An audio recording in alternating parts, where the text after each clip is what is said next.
La Bible en un an, la 83e journée, le livre de Deutéronome, chapitre 2, verset 2, au chapitre 3, verset 29, le livre des psaumes, chapitre 67, verset 1 à 8, le livre des proverbes, chapitre 11, verset 9 et 10, l'épître aux Hébreux, chapitre 3, verset 1 à 6.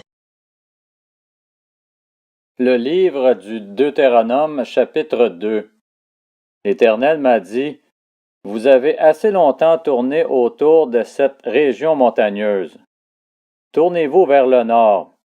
Donne cet ordre au peuple. Vous allez traverser le territoire de vos frères, les descendants d'Ésaü, qui habitent en Séhir. Ils auront peur de vous, mais tenez-vous bien sur vos gardes.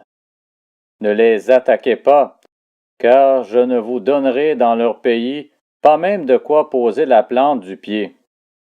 En effet, c'est à Ésaü que j'ai donné la région montagneuse de Séhir en propriété. Vous leur achèterez à prix d'argent la nourriture que vous mangerez et même l'eau que vous boirez. En effet, l'Éternel ton Dieu t'a béni dans tout le travail de tes mains. Il était attentif à ton parcours dans ce grand désert. Voilà 40 ans que l'Éternel ton Dieu est avec toi, tu n'as manqué de rien. Nous sommes passés à distance de nos frères les descendants d'Ésaü, qui habitent en Séhir, et à distance du chemin de la plaine, d'Éla et d'Ejon-Guéber. Puis nous nous sommes tournés vers le nord et nous avons pris la direction du désert de Moab. L'Éternel m'a dit, « N'attaque pas Moab et ne t'engage pas dans un combat contre lui, car je ne te donnerai rien à posséder dans son pays. C'est aux descendants de Lot que j'ai donné Ar en propriété. Les Émim y habitaient auparavant. C'était un peuple grand, nombreux et de haute taille, comme les Anakim. Ils passaient aussi pour être des Réphaïm, de même que les Anakim, mais les Moabites les appelaient Émim. Séhir était habité autrefois par les Horiens. Les descendants d'Ésaü les avaient chassés et détruits devant eux, et ils s'étaient installés à leur place, comme l'a fait Israël dans le pays qu'il possède parce que l'Éternel le lui a donné. Maintenant, levez-vous et passez le torrent de Zéred. Nous avons passé le torrent de Zéred. Notre parcours de Kadès-Barnéa jusqu'au passage du torrent de Zéred a duré 38 ans, jusqu'à ce que toute la génération des hommes de guerre ait disparu du camp, comme l'Éternel leur avait juré. L'Éternel a lui-même porté la main contre eux pour les éliminer du camp jusqu'à leur complète disparition. Une fois que la mort a fait disparaître tous les hommes de guerre du milieu du peuple, l'Éternel m'a dit, « Tu vas aujourd'hui traverser le territoire de Moab en passant à Ar, et tu t'approcheras des Ammonites. Ne les attaque pas et ne t'engage pas dans un combat contre eux, car je ne te donnerai rien à posséder dans le pays des Ammonites. C'est aux descendants de Lot que je l'ai donné en propriété. » Ce pays passait aussi pour être un pays de Réphaïm. Des Réphaïm y habitaient auparavant et les Ammonites les appelaient Zamzumim. C'était un peuple grand, nombreux et de haute taille, comme les Anakim. L'Éternel les avait détruits devant les Ammonites, qui les avaient chassés et s'étaient installés à leur place. C'est de la même manière que l'Éternel avait agi pour les descendants d'Ésaü qui habitent en Séhir, quand il avait détruit les Horiens devant eux. Il les avait chassés et s'était installés à leur place jusqu'à aujourd'hui. Les Aviens, qui habitaient dans les villages jusqu'à Gaza, avaient été détruits par les Caphtorim, venus de Caphtor, qui s'étaient installés à leur place. Levez-vous, partez et passez le torrent de l'Arnon. Regarde, je livre entre tes mains l'Amoréen, Sion, roi de Hesbon, et son pays. Commence la conquête, fais-lui la guerre. Je vais répandre dès aujourd'hui la frayeur et la peur vis-à-vis de toi sur tous les peuples qui sont sous le ciel, À la seule mention de ton nom, ils trembleront et seront saisis d'angoisse à cause de toi. Du désert de Kédémoth, j'ai envoyé des messagers porteurs de paroles de paix à Sion, le roi de Hesbon. Je lui ai fait dire, « Laisse-moi passer par ton pays. Je suivrai la grande route sans m'en écarter ni à droite ni à gauche. Tu me vendras à prix d'argent la nourriture que je mangerai, et tu me donneras à prix d'argent l'eau que je boirai. Je ne ferai que passer. C'est ce que m'ont permis de faire les descendants d'Ésaü, qui habitent en Séhir, et les Moabites qui demeurent à Ar. Permets-le aussi, jusqu'à ce que j'aie passé le Jourdain, pour entrer dans le pays que l'Éternel notre Dieu nous donne. Mais Sion, roi de Hesbon, n'a pas voulu nous laisser passer chez lui. En effet, l'Éternel, ton Dieu, a rendu son esprit inflexible et a endurci son cœur afin de le livrer entre tes mains, comme tu le vois aujourd'hui. L'Éternel m'a dit, « Regarde, je te livre dès maintenant Sion et son pays. » Sion est sorti à notre rencontre avec tout son peuple pour nous combattre à Jahath. L'Éternel notre Dieu nous l'a livré et nous l'avons battu, lui, ses fils et tout son peuple. Nous avons alors pris toutes ces villes et nous les avons vouées à la destruction, hommes, femmes et petits-enfants, sans laisser un seul survivant. Seulement nous avons pillé pour nous le bétail et le butin des villes que nous avions prises. Depuis Aroër, sur les bords du torrent de l'Arnon, et la ville qui se trouve dans la vallée jusqu'à Galaad, il n'y a pas eu de ville trop forte pour nous. L'Éternel notre Dieu nous a tout livré. Mais tu ne t'es pas approché du pays des Ammonites, de tous les bords du torrent du Jabbok, des villes de la montagne, de tous les endroits que l'Éternel notre Dieu t'avait défendu d'attaquer. Le livre du Deutéronome, chapitre 3. Nous avons pris la direction du Basan.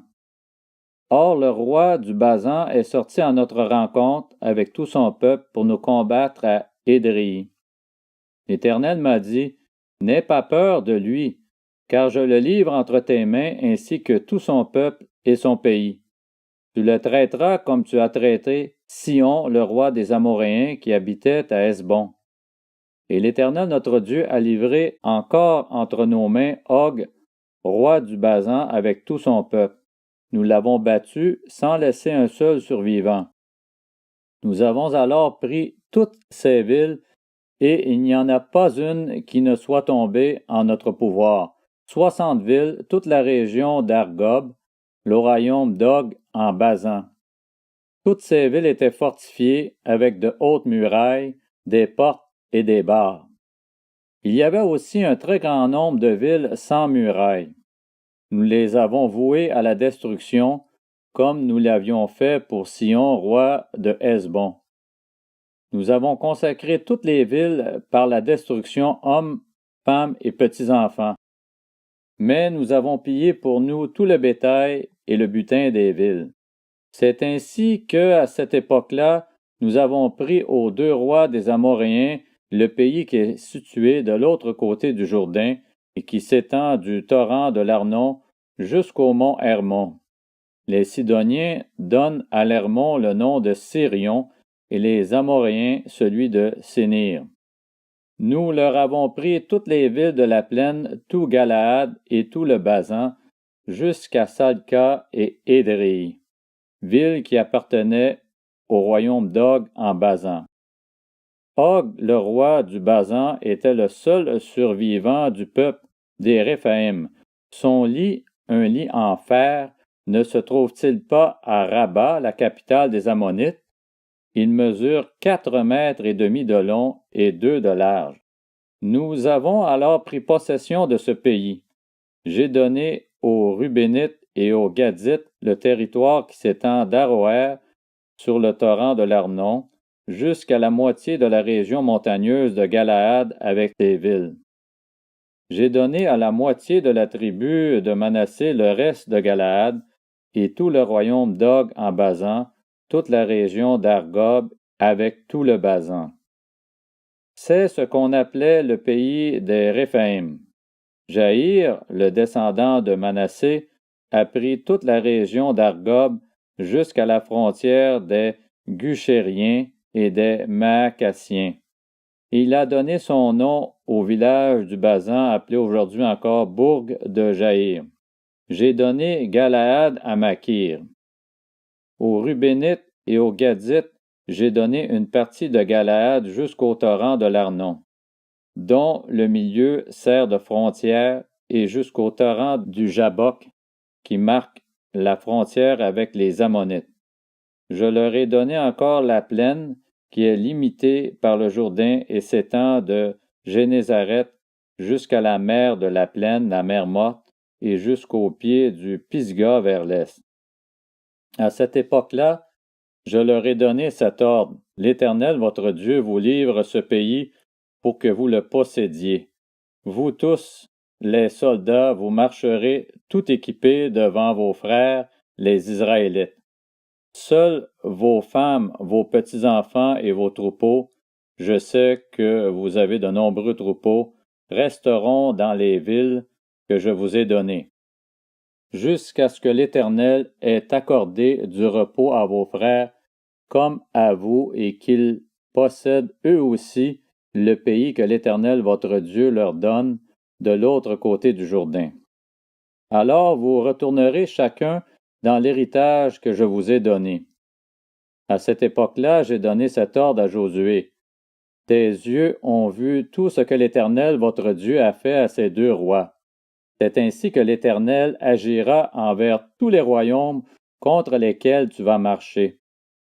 N'ayez pas peur d'eux, car l'Éternel votre Dieu combattra lui-même pour vous.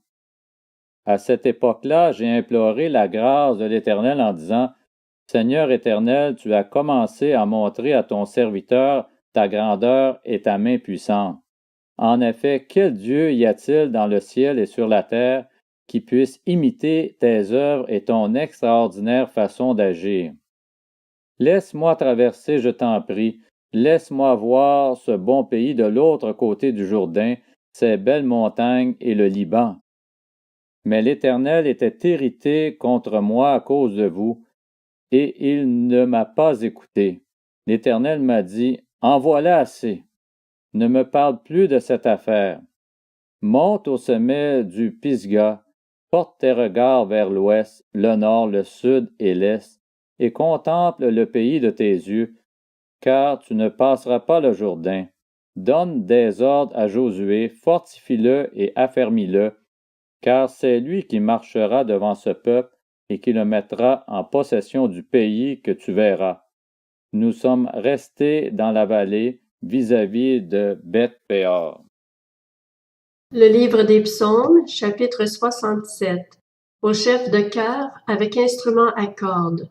Psaume, chant.